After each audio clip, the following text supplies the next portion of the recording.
when I joined the business, which was 2010, we had, I think, about an 8% free float, something like that, and 2% of that was held institutionally. And that was you two boys. And I remember going to see you because it felt polite to go and see my only institutional holder and explain what the business was all about. And I'm not quite sure you believe me either, to be honest with you. But anyway, here we are now. And today we sit with, I think, about a 75, 78% free float, 60% held institutionally, all the usual small cap suspects around London hold, biggest being Fidelity and Standard and M&G, Hargrave Fowler, you know, the usual suspects. And then what do? We do a lot of stuff. 4 years ago, we were a queuing business and we monetized queues in theme parks.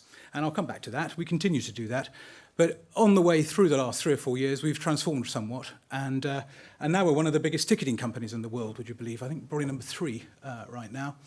And we do a lot of other things. The core premise being we support venues, places that you might go with your friends or your family at the weekend to have a nice time. And our job is to give them, and I say that again, give them technology for free, which helps them make more money and just take a little bit of the upside that they make by employing our rather good technology. Anyway, and we do that for about 950, it's actually a bit more than that now, 975 venues, something like that, around the world, up from 16 venues, I think, when I started. So we've made some progress. Some just kind of high-level hand-waving, clever old us stats. We're about 300 or so people, something like that, maybe a little bit more, full-time, most of which are kind of doing techie kind of stuff. We're about 1,300, maybe 1,400 part-time at the moment. That's people working on our customer sites, helping this, bringing this technology to life in some way, and helping us and my customer make more money.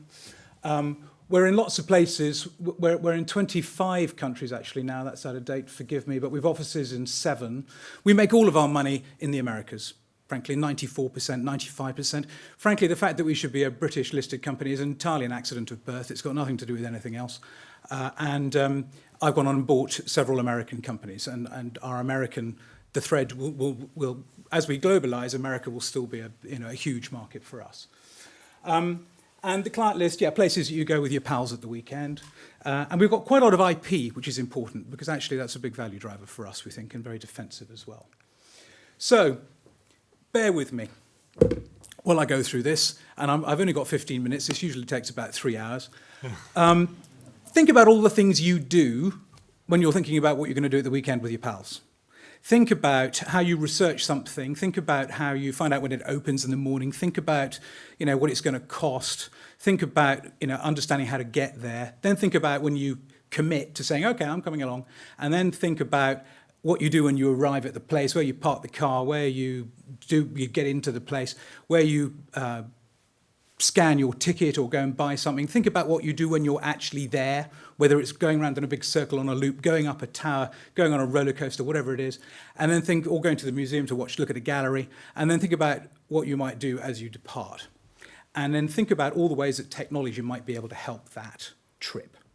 And how, importantly, the venue, who's probably jolly good at curating their museum or very good at building a big old roller coaster or know a lot about keeping fish, but aren't probably terribly good at technology. Think about how we might be able to support them by giving them whiz-bang stuff, which helps them make more cash and just take a little bit of it on the way through. So that's what we do. That's the proposition. And we have 4 product divisions in our business, which have broadly come around through acquisition. And so we have 4 product divisions and some shared services in finance and sales and legal and all the sort of common stuff that you might imagine across the top of these sort of technology product divisions, in which the whiz-bangery happens and the sort of the technical support around products happens. And crudely, pre-visit, it's all about the ticket. If you run an attraction, you want to flog tickets, because once you've flogged the person a ticket, they're going to turn up. If it's pouring with rain on Saturday morning and you haven't got the ticket, you're not going, right? If it's an outdoor event. And also, the chances of me selling you a season pass at the front gate of the attraction when you've got 2 children saying, Daddy, Daddy, let's go, and the little girl selling you the ticket has got a hangover, well, 0. They're not going to sell you anything other than the vanilla ticket. If I want to sell you something complex like a season pass or a meal deal or a voucher for this or a photography package or something else, I'm doing that when you're at home on your iPad. That's when I'm selling you that. So e-commerce is incredibly important, and perhaps the biggest growth part of our business is all about how helping our customers engage with their guests And I'm talking probably about 180 million guests a year use our systems. So it's quite a lot. How do we help them sell more stuff to those people before they turn up? That's a massively important part of our business. And that's all about the ticket and what goes around the ticket. We then own, and this is in no particular order, low Q. We had to spell it out. It used to be LOQ, for those of you that remember. Americans don't have Qs, they have lines. They got very confused about it. So we spelt it out to be LOQ. Really, this is what it is, Mr. American. And also, why would you have low in the name of your business? How would you stumble across that as being a good idea for the name of your company? Anyway, so we changed it to Accesso, which was the name of one of the businesses we bought.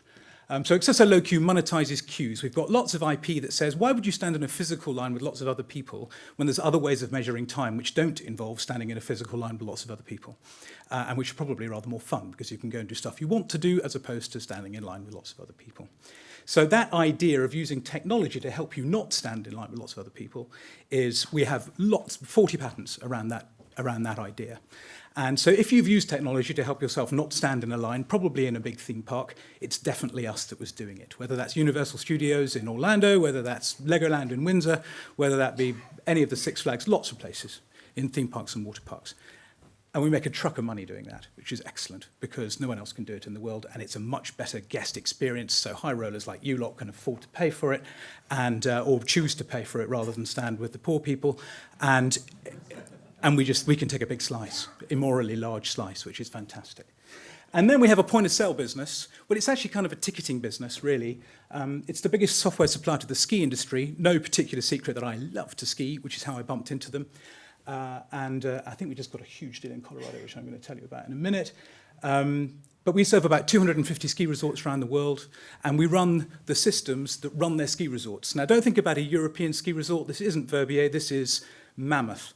So you turn up, or the developer goes along, buys a mountain, builds a ski resort. All the commercial assets on that mountain are owned by the developer. Okay, separately branded, but all the retail, all the food and beverages, all the ski hire, the accommodation, the lift passes, all owned by Mammoth, or Vail, or Aspen, or BlackRock, or whoever it is. We have a point-of-sale system that links all of those activities together in a modular way, which is sensible for this sort of multi-activity site, point-of-sale type site.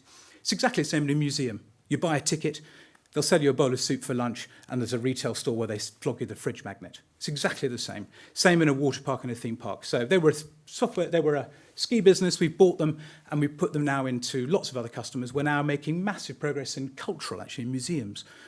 We're winning lots of museum business with that product. And all of these things all link up and talk to each other. So we put very, very good e-commerce and ticketing on top of really good point of sale, put in a bit of queuing. So the guest journey, when you turn up at some of our customers, is you go online on your mobile, and now 50% of the tickets we sell are sold on these things. 50%. It was like 1% 3 years ago. 50% are being sold on these things. So the sites have to be fully responsive and do all the stuff that you need to do to get it onto one of these devices and still be able to sell you all the stuff that you might want to buy, which is quite hard, it turns out. Anyway, you buy the ticket here, you get the barcode, just like you're getting onto British Airways as I am later this afternoon. You turn up to the park gate, you scan the thing, it says, "Hello, Jim, you're here, welcome. Do you want to use credit card ending 0005 to buy 4 burgers for lunch?" Press here. Do you want to book a place go to the front of the roller coaster? Press here. Do you want to get the audio guide? Press here. And it just links the whole thing back to this phone. And then, of course, it knows when you've gone home because it's geolocated, and it says, "You're going. I can't believe it. Did you have a lovely time? Here's a 2-for-1 for next weekend." That kind of stuff. Cool. Actually, I think it's cool. Anyway, so logo soup, just to give you an idea of some of the people we work with. And that's just kind of a mix from the Whitney Museum. We just signed, heck of a museum. I would recommend it to you in the States. Through to Universal Studios, Merlin, big and fast-growing customer, I'm pleased to say, brilliant firm, buy their shares, would be my advice. Kennedy Space Center, lots of places you will have been hiding underneath these brands.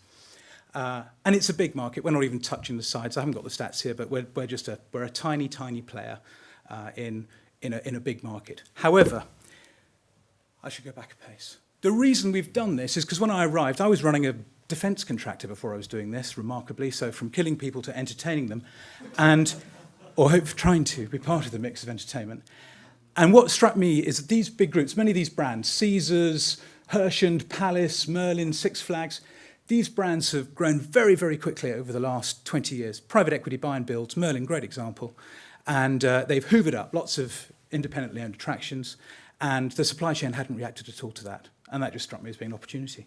I'd done a job with my last firm. We'd taken 3,000 suppliers down to like 500 or something and squeezed them a bit like you're going to do, I'm sure. And I looked at my supply chain, my competitors in this business when I arrived, and thought, well, heck, there's an opportunity, because there's nobody big and ugly who can actually invest and scale and do the global thing. So let's go and do that. So that's what we've been doing.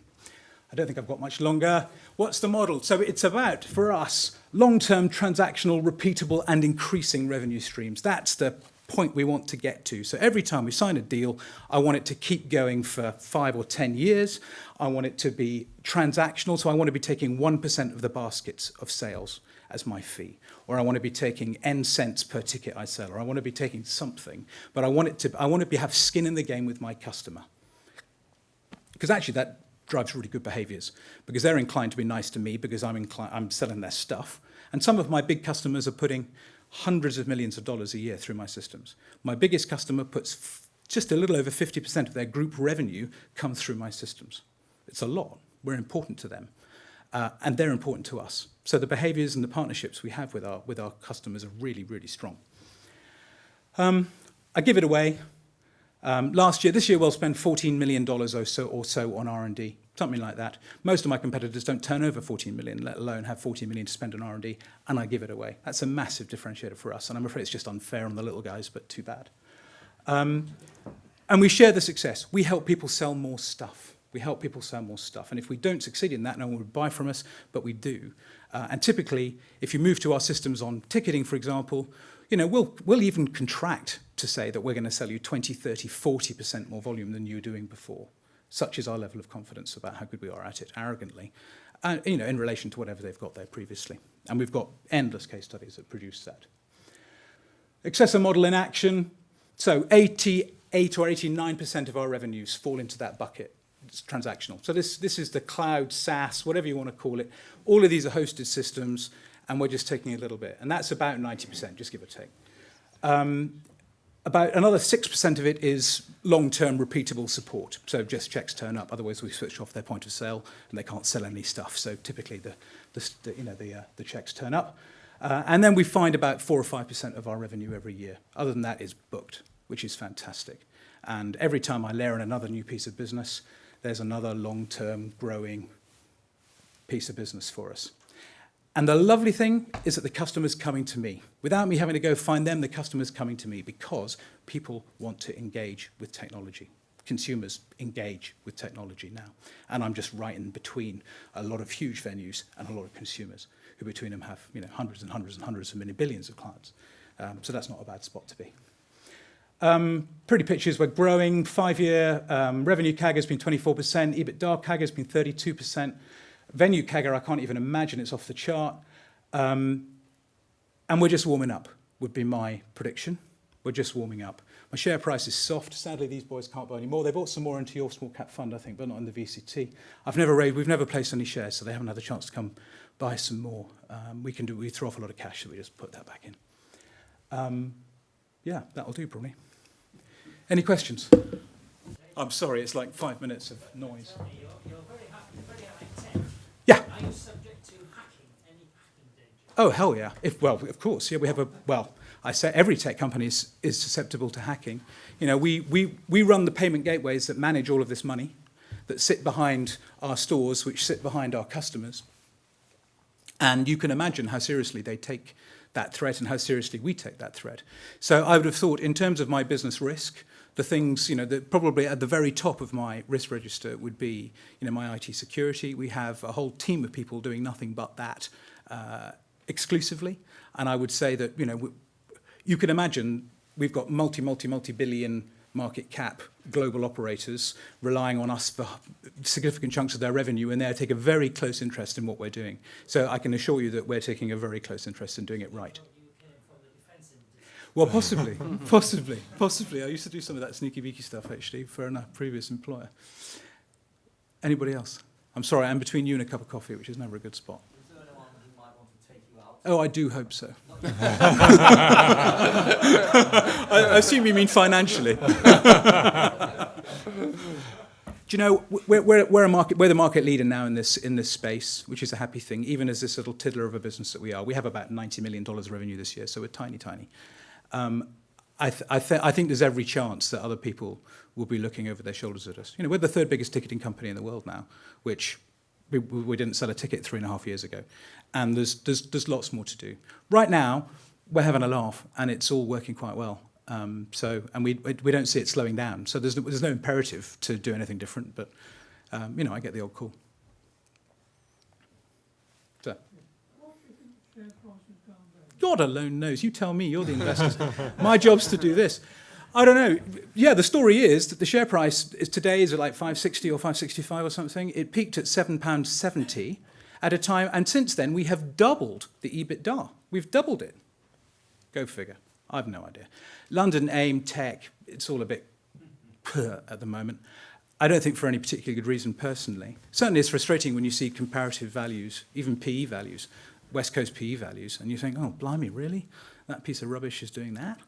But long-term game. You know, these boys have been holding for a week or two, and you know, we're there for a week or two too. I don't have any institutional sellers at all.